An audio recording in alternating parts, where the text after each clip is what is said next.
Hello and welcome to Songs for the Struggling Artist, the blogcast. This is episode 268. My name is Emily Rainbow Davis. Thank you so much for listening. Welcome. Today's blog is inspired/provoked by a visit from a local politician to our apartment. Like the actual apartment door. She was here, right here, at our door. It's amazing. That's never happened before. Maybe it's totally normal in other places, but here it's pretty unusual. So it's a conversation we had with her about the arts and supporting the arts and whatnot. So let me read it to you. It is called The Arts Save the Children. We had a hopeful politician come to our door, campaigning, and so we asked her about what she'd do for the arts. She said she understood the value of the arts, that they kept kids out of trouble the way sports had for her as a kid, so she supports them. It's a sweet story, really. I enjoyed that story, and I like this politician a lot, but I hate the reasoning. First, supporting arts programs for kids is not supporting the arts.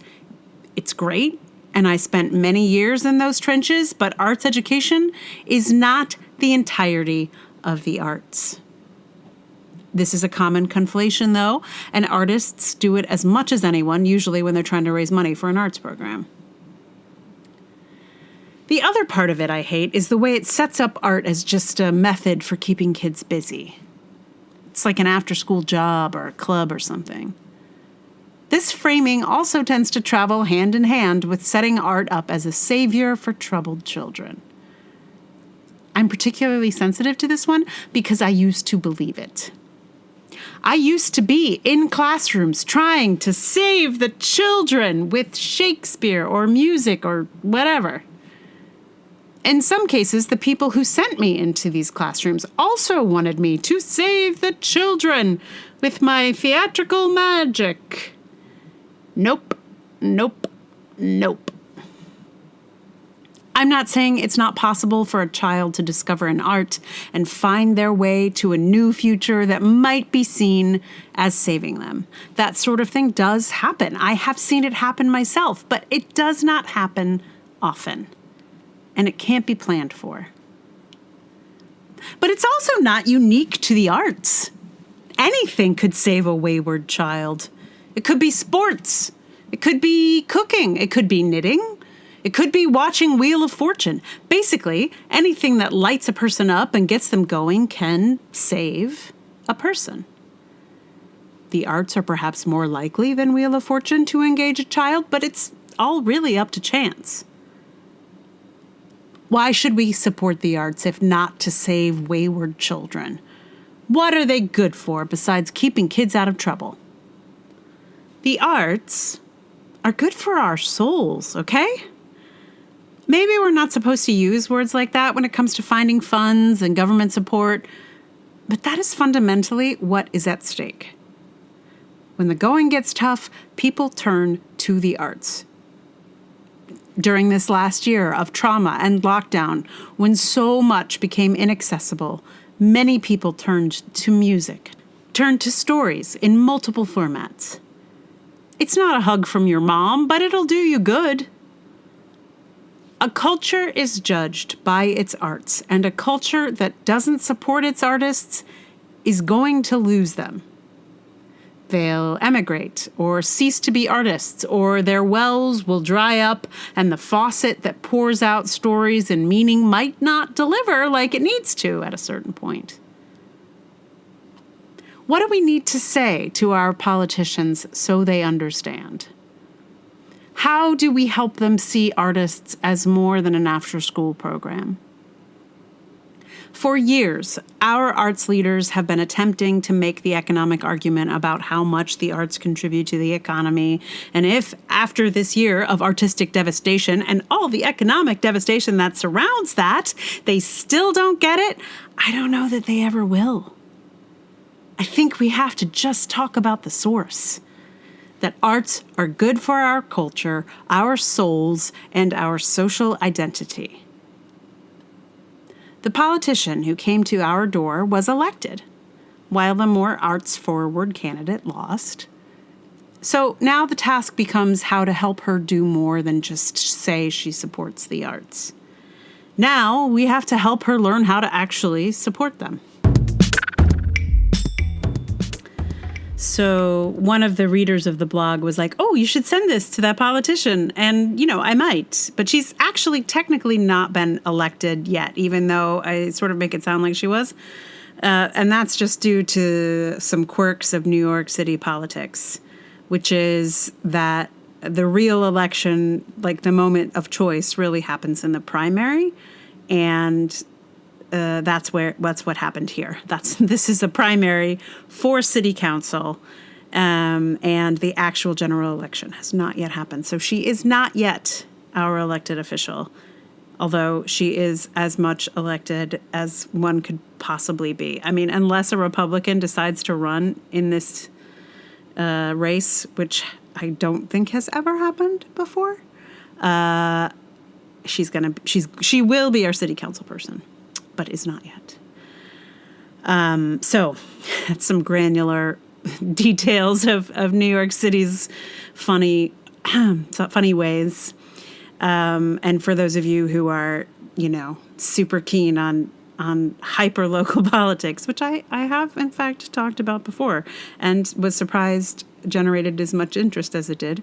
This is the politician who came to the door was Tiffany Caban, who we were huge fans of went in her race to be the DA of Queens. And it was a super nail biter of an election. She lost by 12 votes, I think. 12 or it's somewhere between 12 and 60. It was all super complicated. And, they had the courts counting ballots and people, some ballots were thrown out. And anyway, it was a mess.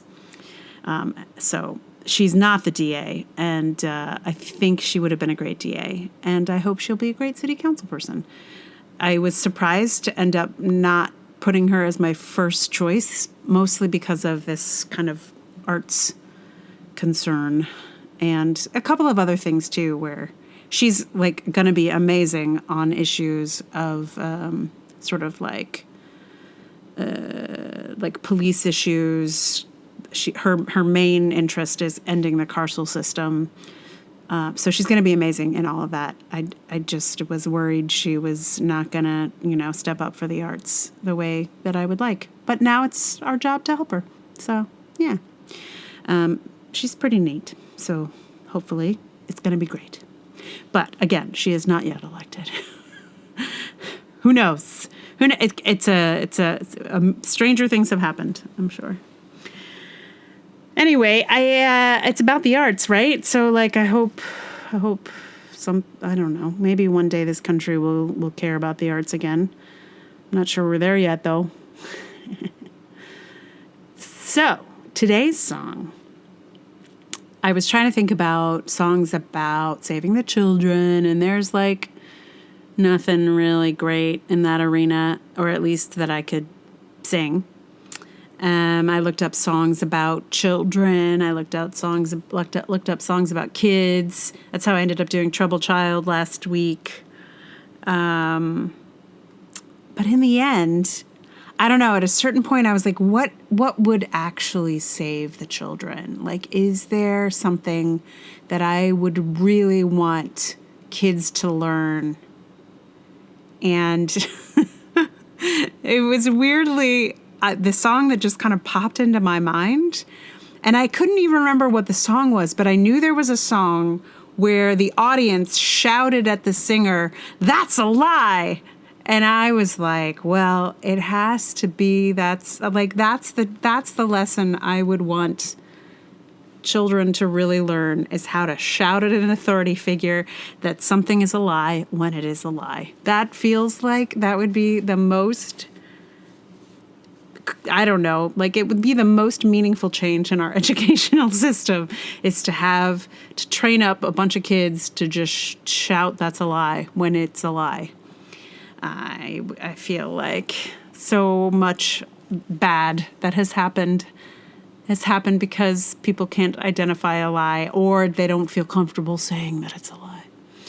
Anyway, so that song that has an answer back of That's a Lie is actually a song by Joe Hill from, back in the day, and a song that I first heard on the Utah Phillips, Ani DeFranco album, Fellow Workers. On that album, it's called Pie in the Sky.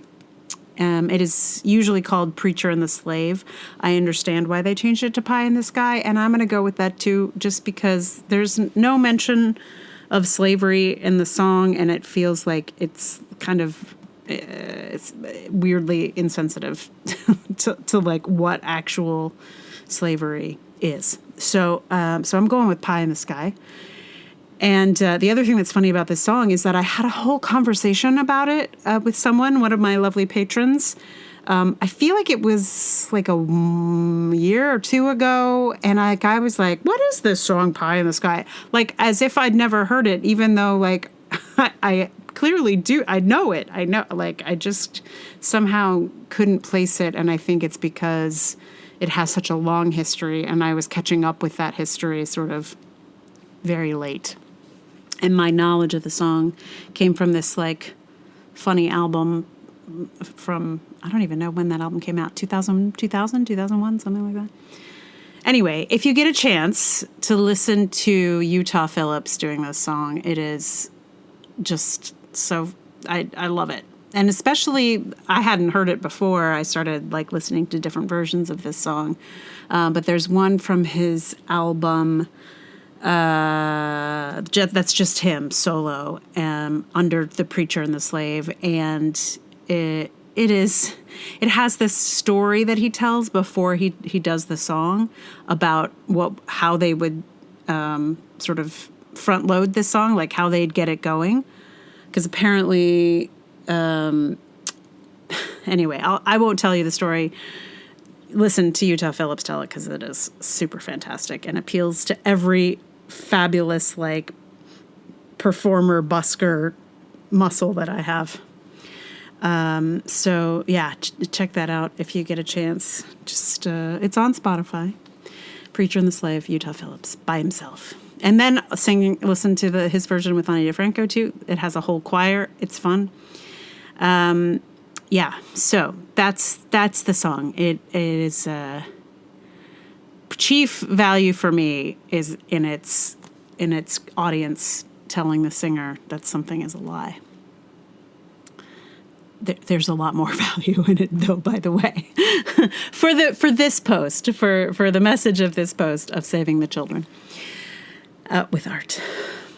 So I will play that for you in just a moment. Meanwhile, thank you so much for listening.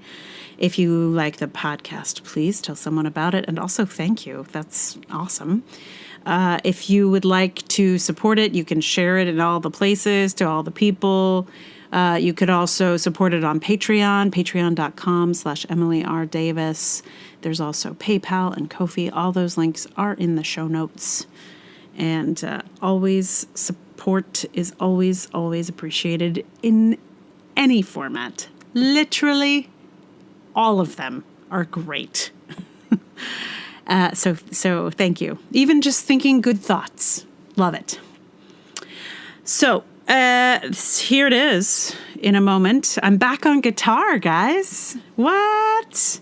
I'm back home with my actual mic and my actual guitar. I haven't played my guitar in a while, so here it is. Here is Joe Hill's Pie in the Sky. And I have pretended I am my own chorus since I am not with you as an audience. If we were all live together, I would, teach you the call and response sections of the song, and we'd all sing it together, and we'd practice it. It would be fun. And you would shout, "That's a lie," at me, and that would be so awesome. But alas, we are not in an audience together. So I've attempted to be my own two-person chorus on those bits. But if you feel like joining in, please do. That would please me quite a lot. You'll figure it out. You can listen to it a couple times. You're in control as the person with the podcast app. You're in control of the sound. You can repeat and repeat if you want to. Anyway, here it is. Pie in the Sky. Long-haired preachers come out every night, try to tell you what's wrong and what's right. But when asked about something to eat, they will answer in voices so sweet. You will eat by and by, in that glorious land in the sky. Way up high, work and pray, live on hay. You'll get pie in the sky when you die. That's a lie.